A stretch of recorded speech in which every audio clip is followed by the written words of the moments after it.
ಇನ್ನು ಮುಖ್ಯವಾಗಿ ಟೀಚರ್ಸ್ನ ಮಾತನಾಡಿಸ್ತಾ ಹೋಗಬೇಕು. ಯಾಕೆಂತಂದರೆ ನಾವು ಒಂದು ಸ್ಥಾನಕ್ಕೆ ಬರಬೇಕಂತಂದರೆ ಶಿಕ್ಷಕರು ಬಹಳ ಮುಖ್ಯ ಆಗುತ್ತೆ. ಒಂದು ಪ್ರೌಢಶಾಲೆ ಆಗಿರ್ಬೋದು ಅಥವಾ ಪ್ರಾಥಮಿಕ ಶಾಲೆ ಆಗಿರ್ಬೋದು ಅಥವಾ ನಾವು ಅಂಗನವಾಡಿ ಅಂತ ಏನು ಹೇಳ್ತೀವಿ ಅಲ್ಲಿಂದಲೂ ಕೂಡ ನಾವು ಈ ಸ್ಥಾನಕ್ಕೆ ಬರೋದಕ್ಕೆ ಮುಖ್ಯವಾಗಿ ಕಾರಣ ಆಗಿರೋದು ಶಿಕ್ಷಕರು. ಸೊ ಗಿಲ್ಲಿ ನಟ ಇದ್ದಂತಹ ಶಾಲೆಯ ಶಿಕ್ಷಕರು ಮುಖ್ಯೋಪಾಧ್ಯಾಯರು ನಮ್ಮ ಜೊತೆ ಇದ್ದಾರೆ. ಅವ್ರನ್ನೂ ಕೂಡ ಮಾತನಾಡಿಸ್ತಾ ಹೋಗೋಣ. ಸರ್ ನಮಸ್ಕಾರ. ಮೇಡಮ್ ನಮಸ್ತೆ. ಸರ್ ಎಷ್ಟು ಖುಷಿ ಆಗ್ತಾ ಇದೆ ನಿಮ್ಮ ಶಾಲೆಯಲ್ಲಿ, ಅದು ಕೂಡ ಸರ್ಕಾರಿ ಶಾಲೆ ಅಂತಂದ್ರೆ ಎಷ್ಟೋ ಜನ ಮೂಗ್ ಮುರಿತಾರೆ. ನಮ್ಮ ಮಕ್ಕಳನ್ನ ಯಾಕೆ ನಾವು ಸೇರಿಸ್ಬೇಕು ಸರ್ಕಾರಿ ಶಾಲೆಗೆ, ಒಂದು ಪ್ರೈವೇಟ್ ಸ್ಕೂಲ್ಗೆ ಹಾಕ್ತೀವಿ ಅಂತ ಹೇಳ್ತಾರೆ. ಅಂಥದ್ರಲ್ಲಿ ನಮ್ಮ ಸರ್ಕಾರಿ ಶಾಲೆಯ ವಿದ್ಯಾರ್ಥಿ ಈ ಮಟ್ಟಕ್ಕೆ ಹೋಗಿದ್ದಾರೆ. ಎಷ್ಟು ಖುಷಿ ಆಗುತ್ತೆ ಸರ್? ತುಂಬ ಖುಷಿ ಆಗುತ್ತೆ ಮೇಡಮ್. ಏಕೆ ಅಂತಂದರೆ ಒಂದು ಪತ್ರಿಕೆಯಲ್ಲಿ ಒಂದು 2 ವಾಕ್ಯಗಳಲ್ಲಿ ನಮ್ಮ ಶಾಲೆ ಬಂದ ಅಂತಂದರೆ ತುಂಬ ಖುಷಿ ಆಗ್ತಿತ್ತು. ಇವಾಗ ಸುಮಾರು ಒಂದು 2-3 ತಿಂಗಳಿಂದ ಸುಮಾರು ಟಿ ವಿ ಚಾನೆಲ್ನವರು, ಪತ್ರಿಕೆ ಮಾಧ್ಯಮದವರು ನಮ್ಮ ಶಾಲೆ ವಾತಾವರಣ ಬಂದು ನೋಡಿ ನಮಗೆ ಹೇಗಿದೆ ಶಾಲೆ ಮತ್ತು ಸರ್ಕಾರಿ ಶಾಲೆ ಹೇಗೆ ಅನ್ನೋದ್ರ ಬಗ್ಗೆ ಹೇಳ್ತಾ ಇದ್ದಾರಲ್ಲ, ನಮ್ಗೆ ಖುಷಿ ಆಗ್ತಾ ಇದೆ. ಓಕೆ ಸರ್, ಈಗ ಗಿಲ್ಲಿ ನಟ ಈಗ ಬಿಗ್ ಬಾಸ್ ಅಲ್ಲಿ ಇರೋದ್ರಿಂದ ಗೆಲುವು ಸೋಲು ಅನ್ನೋದು ಯಾರು ಕೂಡ ಡಿಸೈಡ್ ಮಾಡ್ಲಿಕ್ಕೆ ಸಾಧ್ಯ ಆಗಲ್ಲ. ಆದರೆ ಸರ್ಕಾರಿ ಶಾಲೆಗೆ ಏನಾದರೂ ಪ್ಲಸ್ ಆಗತ್ತಾ? ಯಾಕೆಂತಂದ್ರೆ ಮುಖ್ಯವಾಗಿ ಈಗ ಸರ್ಕಾರಿ ಶಾಲೆಯಲ್ಲಿ ಅವ್ರು ವಿದ್ಯಾಭ್ಯಾಸ ಮಾಡಿದ್ರು, ಜೊತೆಗೆ ಈ ಸ್ಕೂಲಿಗೆ ಏನಾದ್ರು ಪ್ಲಸ್ ಆಗಬಹುದು ಸರ್? ಆಗುತ್ತೆ ಮೇಡಮ್. ನಮ್ಮ ಶಾಲೆ ಅಂತ ಅಲ್ಲ, ನಮ್ಮ ಗ್ರಾಮದ ಶಾಲೆ ಅಂತ ಅಲ್ಲ, ಈ ಸರ್ಕಾರಿ ಶಾಲೆ ನೀವು ಹಿಂದೆ ಹೇಳಿದಾಗೆ ಖಾಸಗಿ ಸಾಲ ವ್ಯಾಮೋಹ ಇದೆ.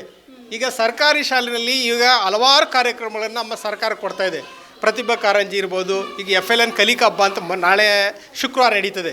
ಈ ಕಾರ್ಯಕ್ರಮಗಳನ್ನ ಭಾಗವಹಿಸಿ ಮಕ್ಕಳು ಉತ್ಸಾಹಕ್ರಾಗ್ತಾರೆ. ಅದರಲ್ಲೂ ಈ ಥರ ಒಂದು ಪ್ರತಿಭೆ ನಮ್ಮ ಗ್ರಾಮಾಂತರ ಪ್ರದೇಶದಲ್ಲಿ, ಅದರಲ್ಲೂ ನಮ್ಮ ದಡಪುರ ಶಾಲೆಯಲ್ಲಿ, ನಮ್ಮ ಮಳವಳ್ಳಿ ತಾಲೂಕಿನಲ್ಲಿ ಇದೆ. ಈ ರಾಜ್ಯಾದ್ಯಂತ ಅವನ ಹೆಸರು ಮತ್ತು ಕಟ್ಟೌಟ್ಗಳು ರಾರಾಜಿಸ್ತವೆ. ಹಾಗಾಗಿ ಈ ಮಕ್ಕಳಿಗೆ ಏನಾಗುತ್ತೆ ಅಂದರೆ, ನಾನು ಕೂಡ ಸರ್ಕಾರಿ ಶಾಲೆಯಲ್ಲಿದ್ದರೆ ಹೆಚ್ಚು ಅವಕಾಶಗಳು ಸಿಗ್ತವೆ. ನಾವು ಅಂದರೆ ಸರ್ಕಾರಿ ಶಾಲೆ ಅಂದರೆ ಸಮುದ್ರ ಇದ್ದಂಗೆ ವಿಶಾಲವಾಗಿ ಓಡಾಡ್ಬೋದು. ಅದೇ ಖಾಸಗಿ ಶಾಲೆ ಅಂದರೆ ಒಂದು ಸಣ್ಣ ವ್ಯಾಪ್ತಿಯಲ್ಲಿ ಏನೋ ಕಲಿಕೆಗೆ ಒತ್ತು ಕೊಡ್ತಾರೆ, ಏನೋ ಪ್ರಾಕ್ಟೀಸ್ ಬರೀ ಉರಿವಡಿ ಪದ್ಧತಿ ಇರ್ತದೆ. ನಮ್ಮಲ್ಲಿ ಹಂಗಲ್ಲ, ಇಲ್ಲಿ ಚಟುವಟಿಕೆ ಆಧಾರಿತ ಕಲಿಕೆ ಇದೆ. ನಮ್ಮಲ್ಲಿ 1ರಿಂದ 3ನೇ ತರಗತಿ ನಲಿಕಲಿ ಸಿಸ್ಟಮ್ ಇದೆ. ಆ ಸಿಸ್ಟಮ್ಮು ಮಕ್ಕಳಿಗೆ ಪ್ರತಿಯೊಂದನ್ನು ಕಲಿಸುತ್ತೆ. ಆ ಕಲಿಕೆ ಜೊತೆಗೆ ನಮ್ಮ ಈ ದಡಪುರದಲ್ಲಿ ರಂಗ ಕಲಾವಿದರು ಭಾಳಷ್ಟು ಜನ ಇದ್ದಾರೆ ಈ ದಡಪುರದಲ್ಲಿ. ಹಾಗಾಗಿ ಆ ಕಲೆ ಕೂಡ ಗಿಲ್ಲಿ ನಟಕ್ಕೆ ಪ್ರೇರಣೆ ಆಗಿರ್ಬೋದು. ಏಕೆಂದರೆ ಇಷ್ಟು ಉದ್ಭವ ಮೂರ್ತಿಯಾಗಿ ಏಕೇಕಿ ಬೆಳಿಬೇಕಾದ್ರೆ ಈ ಮಣ್ಣಿನ ಗುಣ, ದಡಪುರದ ಮಣ್ಣಿನ ಗುಣನೇ ಅನಿಸುತ್ತೆ. ಇಲ್ಲಿ ನಮ್ಮ ಮಕ್ಕಳುಗಳಿದೆ, ನಾವು ಹಲವಾರು ಕಾರ್ಯಕ್ರಮಗಳನ್ನು ಪ್ರತಿ ವರ್ಷವೂ ಕೂಡ ಶಾಲಾ ವಾರ್ಷಿಕೋತ್ಸವ ಮಾಡ್ತೀವಿ. ಅವರ ಪ್ರತಿಭೆ ನೋಡಿದ್ರೆ ನೀವು ಒಂದು ಇದೆಲ್ಲ ಇದೆ, ವೀಡಿಯೋಸ್ಗಳೆಲ್ಲ ಇದೆ, ಎಷ್ಟು ಚೆನ್ನಾಗಿ ಪಾರ್ಟಿಸಿಪೇಟ್ ಮಾಡ್ತಾಯಿರಿ ಅನ್ನೋದು ಭಾಳ ಆಶ್ಚರ್ಯ ಆಗುತ್ತೆ. ಇದೇ ಅವ್ರಿಗೆ ಹೆಚ್ಚು ಅವಕಾಶಗಳು ಸಿಕ್ಕಿದ್ರೆ ಖಾಸಗಿ ಶಾಲೆಗಿಂತ ಉನ್ನತ ರೀತಿಯಲ್ಲಿ ನಮ್ಮ ಮಕ್ಕಳು ಮತ್ತು ನಮ್ಮ ಕರ್ನಾಟಕದಲ್ಲಿರ್ತಕ್ಕಂಥ ಸರ್ಕಾರಿ ಶಾಲೆಗಳು ಬೆಳೀತವೆ ಮತ್ತು ಈ ಗಿಲ್ಲಿ ನಟನಿಂದ ಪ್ರೇರಣೆ ಆಗುತ್ತೆ ಅಂತ ನನ್ನ ಅನಿಸಿಕೆ. ಸರ್, ಈಗ ತಾನೇ ಹೇಳ್ತಾ ಇದ್ರೆ, ಯಾಕೆಂತಂದರೆ ನಾವು ಪುಸ್ತಕದಲ್ಲೇ ಯಾವಾಗಲೂ ಕೂಡ ಇರ್ಲಿಕ್ಕೆ ಸಾಧ್ಯ ಆಗಲ್ಲ. ಮಕ್ಕಳಿಗೆ ಓದು ಎಷ್ಟು ಮುಖ್ಯ ಆಗುತ್ತೋ ಜೊತೆಗೆ ಒಂದು ಆಟ ಆಗಿರ್ಬೋದು ಅಥವಾ ಕ್ರೀಡೆ ಆಗಿರ್ಬೋದು ಅದೆಲ್ಲವೂ ಕೂಡ ಮುಖ್ಯ ಆಗುತ್ತೆ. ನಿಜ, ಈಗ ಗಿಲ್ಲಿ ನಟನಿಂದ ಎಷ್ಟೋ ಜನಕ್ಕೆ ಪ್ರೇರಣೆ ಆಗುತ್ತೆ. ಜೊತೆಗೆ ನಮ್ಮ ಸರ್ಕಾರಿ ಶಾಲೆಗಳು ಈಗ ನಶಿಸ್ತಾ ಇದೆ ಅಂತ ಹೇಳಬಹುದು. ಈ ಮಾತು ಹೇಳಲಿಕ್ಕೆ ನಮಗೂ ಕೂಡ ಬಹಳ ಬೇಸರ ಆಗುತ್ತೆ. ನಾವು ಕೂಡ ಸರ್ಕಾರಿ ಶಾಲೆಯಲ್ಲೇ ವ್ಯಾಸಂಗ ಮಾಡಿರುವಂಥದ್ದು. ಅಂಥದ್ರಲ್ಲಿ ಈಗ ಸರ್ಕಾರಿ ಶಾಲೆ ಅಂತ ಅಂದರೆ ಮಕ್ಕಳನ್ನ ಸೇರಿಸಲಿಕ್ಕೆ ಯೋಚನೆ ಮಾಡ್ತಾ ಇದ್ದಾರೆ. ಸೊ ಏನೆಲ್ಲ ಸೌಲಭ್ಯಗಳು ಸರ್ಕಾರಿ ಶಾಲೆಗೆ ಇನ್ನೂ ಕೂಡ ಬೇಕಾಗುತ್ತೆ. ಈಗ ಇಲ್ಲಿ ಒಂದು ಶಾಲೆ ಆಗಿರ್ಬೋದು, ಈ ಶಾಲೆಗೂ ಕೂಡ ಏನಾದರೂ ಮೂಲಭೂತ ಸೌಕರ್ಯಗಳು ಏನಾದರೂ ಬೇಕಾಗಿದೆಯಾ ಸರ್? ಏನು ಕೊರತೆ ಇದೆ ಇಲ್ಲಿ ನಮಗೆ? ಇಲ್ಲಿ ಹಳೆ ವಿದ್ಯಾರ್ಥಿಗಳ ಸಂಘ ಅಂತ ರಚನೆ ಮಾಡಿದ್ದಾರೆ. ಅದರಲ್ಲಿ ನಮ್ಮ ಸೋಮರಾಜರವರು, ಹಾಗೆ ಚಂದ್ರಶೇಖರರು, ಮರಿಗೌಡರು, ಹೀಗೆ ಹಲವಾರು ಒಂದು 159 ಜನ ಒಂದು ಸಂಘ ರಚನೆಯಾಗಿದೆ.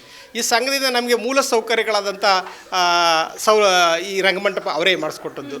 ಹಾಗೆ ಈ ಸುಸ್ಥಿತ ಶೌಚಾಲಯಗಳಿಗೆ ಆಗುವಂಥ ವ್ಯವಸ್ಥೆಗಳು ಮತ್ತು ಗಿಡಗಳು ನೋಡ್ರಿ, ಎಂಟ್ರೆನ್ಸ್ ಬಂದಿರಲ್ಲ ಯಾವ ಥರ ಕಾಣುತ್ತೆ. ಈಗ ಸರ್ಕಾರಿ ಶಾಲೆಯನ್ನು ಕಾಣೋದೇ ಇಲ್ಲ.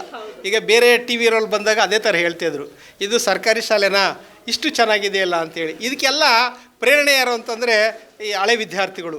ಇವನು ಕೂಡ ನಮ್ಮ ಗಿಲ್ಲಿ ನಟನು ಕೂಡ ಹಳೆ ವಿದ್ಯಾರ್ಥಿಗಳು. ಈ ಶಾಲೆಯಲ್ಲಿ ಇವನು 2004-05 ದಾಖಲಾಗಿ 7ನೇ ತರಗತಿ ಇಲ್ಲಿ ವ್ಯಾಸಂಗ ಮಾಡಿದ್ದಾನೆ. ಹಾಗೆ ಇನ್ನೂ ಹಲವಾರು ವಿದ್ಯಾರ್ಥಿಗಳು ಇಲ್ಲಿ ಅವನಿಂದ ಪ್ರೇರಣೆ ಆಗಿ ಎಲ್ಲ ಸರ್ಕಾರಿ ಶಾಲೆಗೆ ಸೇರಲಿ. ಮತ್ತು ನಮಗೆ ಇಲ್ಲಿ ಕಂಪ್ಯೂಟರ್ ವ್ಯವಸ್ಥೆ ಕೂಡ ಮಾಡಿಕೊಟ್ಟಿದ್ದಾರೆ ಸೋಮರಾಜರವರು. ಮುಂದೆ ಬಂದಂಥ ಈ ಗಿಲ್ಲಿ ನಟನೆ ಇರ್ಬೋದು, ಅವನು ನಮ್ಮ ಶಾಲೆಗೆ ಕೂಡ ಒಂದಷ್ಟು ಏನಾದರೂ ಉತ್ತೇಜನವಾದಂಥ ಮಕ್ಕಳಿಗೆ ಅನುಕೂಲ ಹೋಗೋಂಥ ಅವನ ಕೈಲಿ ಏನು ಸಾಧ್ಯ ಇರುತ್ತೆ ಅದನ್ನು ಮಾಡಲಿ ಅಂತ ನಾನು ಆಶಿಸ್ತೀನಿ. ಸರ್ ಈಗ ಬಿಗ್ ಬಾಸ್ ಅಲ್ಲಿ ಇದ್ದಾರೆ. ಬಿಗ್ ಬಾಸ್ ಸೀಸನ್ 12 ಅಲ್ಲಿ ಬಹಳ ಚೆನ್ನಾಗಿ ಈಗ ಒಂದು ಕಾಣಿಸ್ತಾ ಇರೋದಾಗಿರ್ಬೋದು, ವ್ಯಕ್ತಿತ್ವದ ಆಟ ಆಗಿರೋದ್ರಿಂದ ಅವರ ವ್ಯಕ್ತಿತ್ವ ಏನು ಅನ್ನೋದು ಅಲ್ಲಿ ಪ್ರೂವ್ ಮಾಡ್ಕೊಂಡಿದ್ದಾರೆ. ಅದಕ್ಕೆ ವ್ಯಕ್ತಿತ್ವ ರೂಪಿಸುವಂತ ಜವಾಬ್ದಾರಿ ತಂದೆ ತಾಯಿಗೆ ಎಷ್ಟರ ಮಟ್ಟಿಗಿರುತ್ತೋ ಒಬ್ಬ ಶಿಕ್ಷಕರಾಗಿ ಅವ್ರಿಗೂ ಕೂಡ ಅಷ್ಟೇ ಒಂದು ಜವಾಬ್ದಾರಿ ಕೂಡ ಇರುತ್ತೆ. ಆ ಒಂದು ಜವಾಬ್ದಾರಿನ ಇಲ್ಲಿ ಸಾಕಷ್ಟು ಶಿಕ್ಷಕರು ನಿರ್ವಹಿಸಿದ್ದಾರೆ. ನಮಗೂ ಕೂಡ ಬಹಳ ಖುಷಿ ಆಗ್ತಾ ಇದೆ. ಇನ್ನು ಅನುದಾನದ ವಿಚಾರಕ್ಕೆ ಬಂದರೆ, ಈಗ ಗಿಲ್ಲಿ ನಟ ಬಿಗ್ ಬಾಸ್ ಸೀಸನ್ 12 ಅಲ್ಲಿ ಇರೋದ್ರಿಂದ ಅವರು ಓದಿದಂತಹ ಶಾಲೆ ಅನ್ನೋದು ಪ್ರತಿಯೊಬ್ಬರಿಗೂ ಕೂಡ ಗೊತ್ತಿದೆ. ಈ ಶಾಲೆಯಲ್ಲಿ ಅವ್ರು ವ್ಯಾಸಂಗ ಮಾಡಿದ್ದಾರೆ ಅಂತ.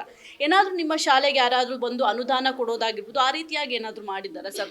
ಮಾಡಿದ್ದಾರೆ ಮೇಡಮ್, ಭಾಳಷ್ಟು ಜನ ಮಾಡಿದ್ದಾರೆ. ಈಗ ನಮಗೆ ಕಂಪ್ಯೂಟರ್ ಕೊಟ್ಟರು ಅವರು, ಯಾರು ಸೋಮರಾಜ್ ಅಂತ ಹೇಳಿ, ಮತ್ತು ವೈಟ್ ಬೋರ್ಡ್ ಕೊಟ್ಟರು, ಮತ್ತು ಮಕ್ಕಳ ಪ್ರತಿಭಾ ಪರೀಕ್ಷೆಗೆ ಪ್ರಿಪ್ರೇಷನ್ಗಾಗಿ ಒಂದು ಬುಕ್ಸ್ಗಳು ಕೊಟ್ಟಿದ್ದಾರೆ, ಮತ್ತು ಸಂವಿಧಾನ ಬುಕ್ಸ್ಗಳು ಕೊಟ್ಟಿದ್ದಾರೆ, ಈ ರಂಗಮಂಟಪ ಕೊಟ್ಟಿದ್ದಾರೆ, ಸಸಿಗಳನ್ನ ಕೊಟ್ಟಿದ್ದಾರೆ, ಮತ್ತು ಅಲ್ಲೊಂದು ಸ್ಮಾರ್ಟ್ ಟಿ ವಿ ಇದೆಯಲ್ಲ, ಚಂದ್ರಶೇಖರ್ ಸ್ಮಾರ್ಟ್ ಟಿ ವಿ ಕೊಟ್ಟಿದ್ದಾರೆ. ನಮ್ಮ ಮರಿಗೌಡರು ಇಲ್ಲಿ ನಮ್ಮಲ್ಲಿ ಇಂಗ್ಲೀಷ್ ವ್ಯಾಯಾಮ ಎಲ್ಲ ಶಾಲೆಯಲ್ಲಿ ಇತ್ತಲ್ಲ, ಹಾಗಾಗಿ ಸುಮಾರು 10 ವರ್ಷಗಳಿಂದ ಇಲ್ಲಿ ನಾವು LKG UKGಯಿಂದ ಖಾಸಗಿಯಾಗಿ ನಡೆಸ್ಕೊ ಬರ್ತಾ ಇದ್ವಿ. 7 ವರ್ಷದಿಂದ ಮಾತ್ರ ಸರ್ಕಾರದ ಅನುದಾನ ಸಿಗ್ತಾ ಇದೆ. ಅಂದರೆ 9 ವರ್ಷಗಳ ಕಾಲ ನಮ್ಮ ಇಲ್ಲಿರ್ತಕ್ಕಂಥ ಹಳೆ ವಿದ್ಯಾರ್ಥಿಗಳು, ಹಿರಿಯರು, ಶಿಕ್ಷಣ ಪೋಷಕರು ಅದಕ್ಕೆ ಪ್ರೋತ್ಸಾಹ ನೀಡಿ ಸರ್ಕಾರಿ ಶಾಲೆ ಅಭಿವೃದ್ಧಿಗೆ ಕೈ ಜೋಡಿಸ್ತಾ ಇದ್ದಾರೆ. ಅದು ತುಂಬ ಖುಷಿ. ಈ ಶಾಲೆಯಲ್ಲಿ ನಾವು ಶಿಕ್ಷಕರಾಗಿ ಸೇವೆ ಸಲ್ಲಿಸ್ತಾ ಇದ್ದೀವಿ, ನಮಗೆ ಖುಷಿ.